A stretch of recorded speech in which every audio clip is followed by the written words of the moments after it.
Senhoras e senhores jornalistas, o Governo Sombra da UNITA convocou esta conferência de imprensa para falar do estado da educação e do ensino em Angola, bem como de outras situações que ocorrem no país, no âmbito socioeconômico e que julgamos pertinente abordar hoje. Como estarão recordados, o titular do Poder Executivo, quando muito recentemente empossava o novo secretário de Estado para o Ensino Secundário, manifestou a sua marcada inquietação face à má qualidade do ensino no país. Partindo do pressuposto de que educar é instruir, dar polidez, direcionar, disciplinar e preparar o homem para viver na sociedade, mostrando-lhe as diferenças existentes no mundo, a fim de comportar hábitos, valores e costumes de uma determinada cultura que se vai passando de geração em geração, o fenómeno da educação em Angola carece de um cuidado especial de formas a cumprir cabalmente com o seu papel.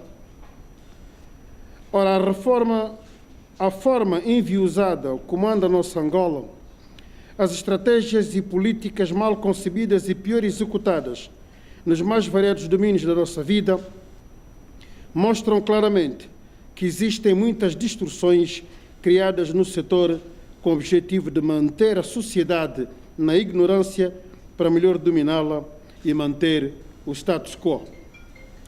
Nenhum Estado que se preze e que busque o desenvolvimento pode descurar a educação, indubitavelmente o principal pilar para qualquer avanço. Abundam os exemplos de países onde, mesmo sem recursos naturais consideráveis, o desenvolvimento disciplinado e eficaz dá avanços consideráveis. Abundam os exemplos onde, tal como dizia, com estes pressupostos, o desenvolvimento eficaz das inteligências tem colocado esses países em posições cimeiras nos mais variados domínios da ciência e do saber. Hoje, o Presidente da República reconhece que a educação que temos no país não é nada boa e que é preciso melhorar a sua qualidade. Hoje, 45 anos depois de o mesmo partido ter governado Angola de forma ininterrupta. O Presidente João Lourenço sempre viveu aqui e sempre ocupou posições de destaque que lhe permitiram, sem quaisquer equívocos, influenciar positivamente as coisas. Foi secretário-geral do único partido sempre no poder, que aos tempos de partido-Estado correspondia à segunda pessoa na hierarquia do partido e do Estado. Foi durante muitos anos primeiro vice-presidente da Assembleia Nacional e dirigente do topo do seu partido, o partido dominante, logo em posição de criar essa influência positiva nas políticas educacionais. Foi vice-presidente do seu partido, sempre no poder, regressando à condição de segundo homem nesse partido dominante. É presidente desse partido, presidente da República e titular do Poder Executivo há cerca de 3 anos, sendo dono de todas as decisões ligadas aos destinos seguidos pelo país. Se as despesas inscritas no Orçamento Geral do Estado, referente ao ano de 2018, ainda foram as influenciadas e herdadas do pensamento analítico do engenheiro José Eduardo dos Santos, o mesmo não se poderá dizer dos orçamentos gerais do Estado referentes a 2019 e 2020. Nestes, tal como nos anteriores, a defesa e segurança continuam a ganhar preponderância em relação a setores de importância nevrálgica, como é o caso da educação e da saúde.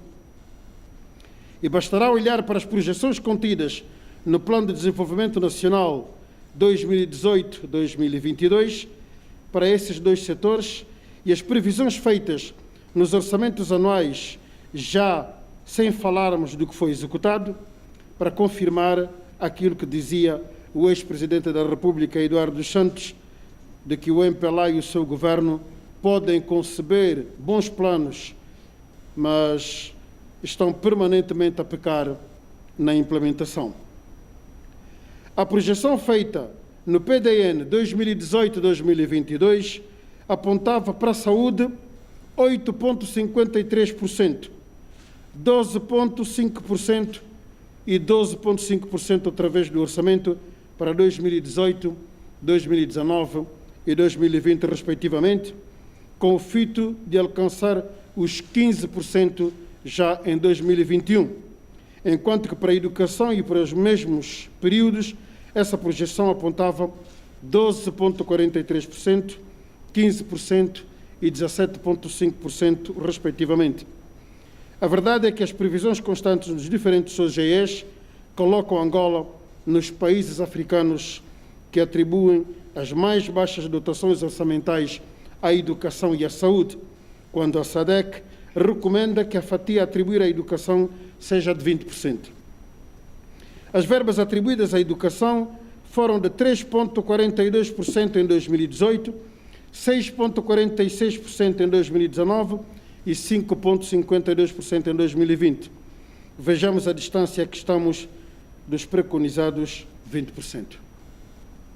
A saúde, como disse, tem sido uma verdadeira enteada orçamental, num país onde o discurso feito, o hino nacional de hoje, é de que a vida dos angolanos não tem preço. Com tamanho desprezo para o setor do ensino, pasmará o titular do Poder Executivo que a qualidade que temos é de universitários que não sabem fazer uma redação, como ele diz?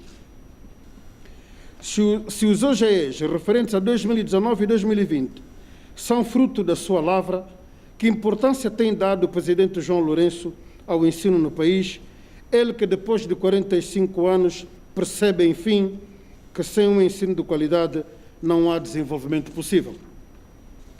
Apesar de se falar em necessidade de restringir, diminuir despesas, poupar, o despesismo continua a fazer morada. Gasta-se mais em luxos de acomodação e no betão do que no ensino e na defesa da vida dos angolanos por via de uma saúde protetora. Construir escolas continua a ser mais forma de alguns ganharem dinheiro do que ferramenta para trazer qualidade ao ensino. Para dar apenas 2 exemplos dos muitos que proliferam pelo país, construir uma escola de 12 salas no município da Cacula, província da Huila, custa ao Estado 148,3 milhões de kwanzas, numa obra adjudicada em fevereiro último e que deve ser concluída em agosto próximo. Uma escola construída no Chitato, Lunda Norte, com as mesmas dimensões e o mesmo período de execução de 6 meses, já custa ao mesmo Estado 437,7 milhões de kwanzas, ou seja, 3 vezes mais.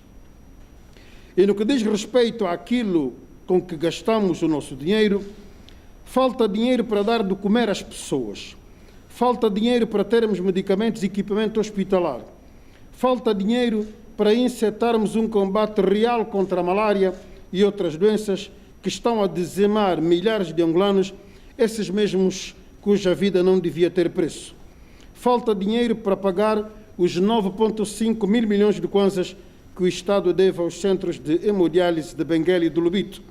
Falta dinheiro para termos no país a educação de qualidade reclamada agora pelo Presidente da República e sempre reclamada pelos cidadãos desta terra. Ninguém sabe o que o INAB tem feito dos milhões que diz gastar anualmente com uma dita formação de quadros. Mas o nosso governo gasta 44,7 milhões de dólares americanos para levantar de raiz uma nova sede para a Comissão Nacional Eleitoral, que nem sequer mora debaixo de uma ponte, utilizando, como já se tornou hábito, o procedimento de contratação simplificado. Enquanto isso, a dívida pública do país não para de crescer, tendo passado de 86,2% do PIB em 2018 para a cifra assustadora de 107% em 2019. E neste momento em que parece haver dinheiro para a Covid-19 e pouco mais, circulam rumores de que Angola comprou recentemente o software Pegasus, na verdade um spyware, destinado a espiar os telefones celulares dos angolanos, incluindo o WhatsApp. Como sempre, ninguém tem nada que saber quantos milhões isso envolve, nem os deputados da nação, pois, em matéria de segurança, a conversa só pode circular entre o presidente João Lourenço e a sua segurança. Oxalá isso sejam apenas rumores. Oxalá, porque põe em causa direitos, liberdades e garantias dos cidadãos.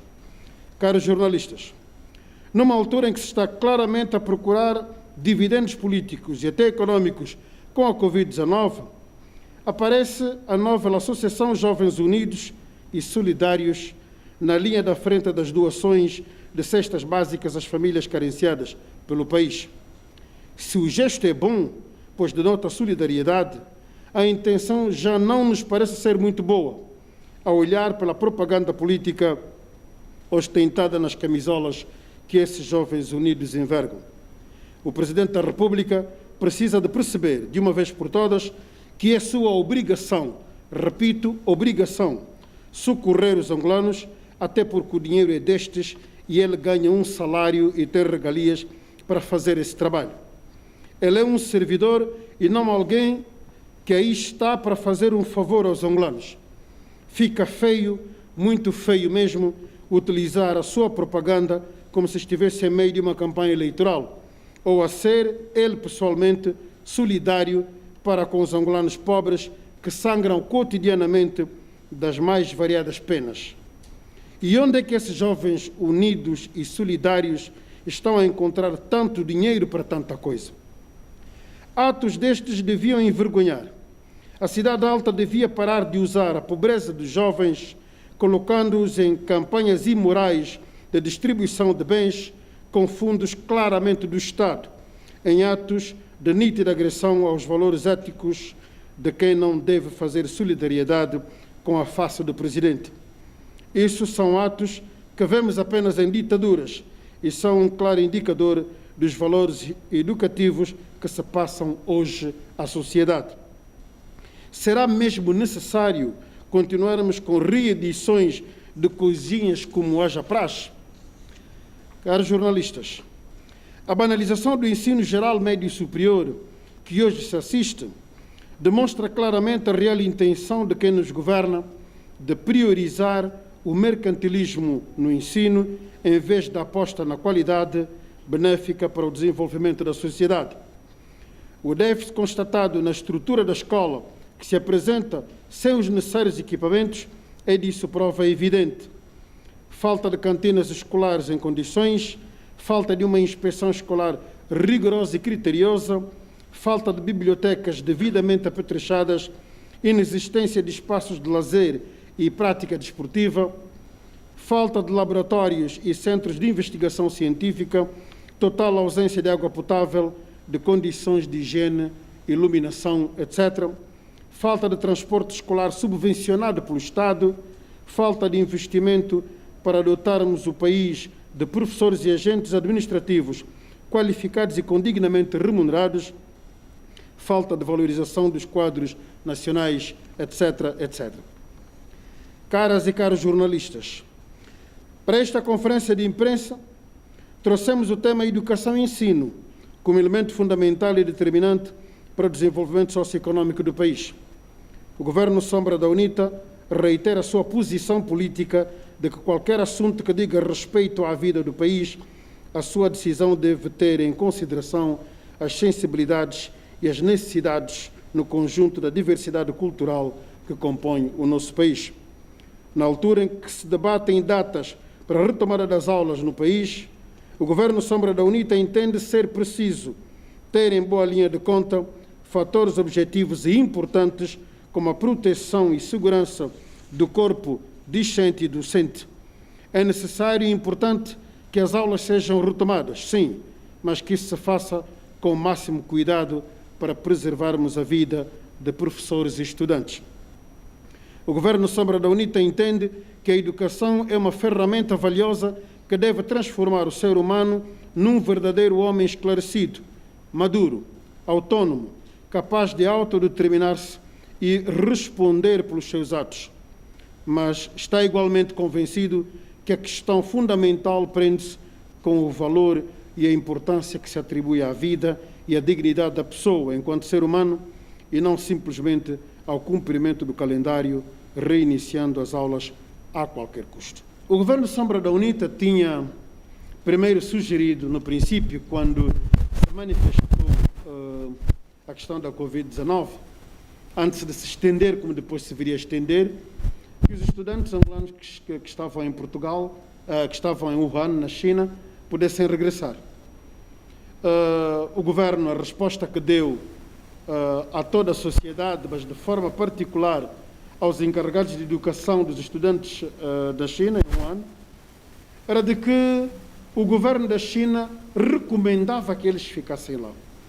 Nós tentamos dizer ao governo que a responsabilidade dos nossos cidadãos, onde quer que estejam, é do governo de Angola e não do governo da China, da Conchichina ou do que quer que seja. Mas logo a seguir, e com o expandir da doença, nós verificamos que depois já havia pessoas que estavam em Portugal e que podiam voltar. Mas aos olhos de todos foi possível ver que depois é o parente do Raul Danda, é o parente do Nafoia, é o parente do Bianco, é o parente de sei lá quem, que estavam ali e que então precisavam de voltar. Tivemos um debate na Assembleia Nacional, onde um deputado do MPLA dizia que mas tem gente que está no Porto e em Lisboa, tem que voltar, são nossos familiares. Tanto que significa que os outros não voltavam porque não eram familiares de determinadas pessoas. O que é complicado, o que é grave. Chegou uma altura em que nós, na altura, tínhamos dito que era preciso cortar o cordão umbilical entre Angola e a China. Que nós parássemos com os voos China-Angola, Angola-China. Não era nenhuma aversão contra os chineses, era apenas para poder travar uma doença. Mas esses voos depois continuaram. E só mais tarde é que nós depois vimos o descalabro. E temos uma situação hoje em que as entidades sanitárias têm dificuldade em nos dizer o que é casos importados, o que é transmissão local e o que é situação epidemiológica que não se conhece. E, enquanto isso, estamos sempre melhor do que Portugal, a França, a China, os Estados Unidos, a Alemanha, etc, etc. Estamos bem. Só que os resultados não apontam muito para isso.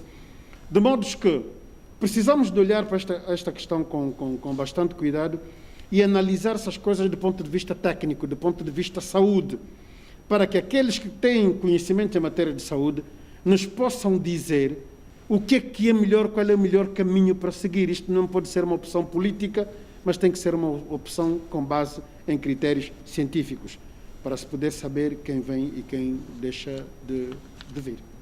Há uma grande inoperância em relação a isso. Eu, se tivesse de emitir aqui uma opinião, a opinião mais válida que eu teria para os meus irmãos do MPLA é deixarem o espaço para que outros que queiram governar e que saibam fazer isso, possam fazer. É preciso experimentar, até porque isso não é a quinta da nossa tia, da nossa avó, etc. Então, eu acho que era o melhor que se podia fazer, porque prometer-se, você lembra-se das promessas que têm sido feitas neste país.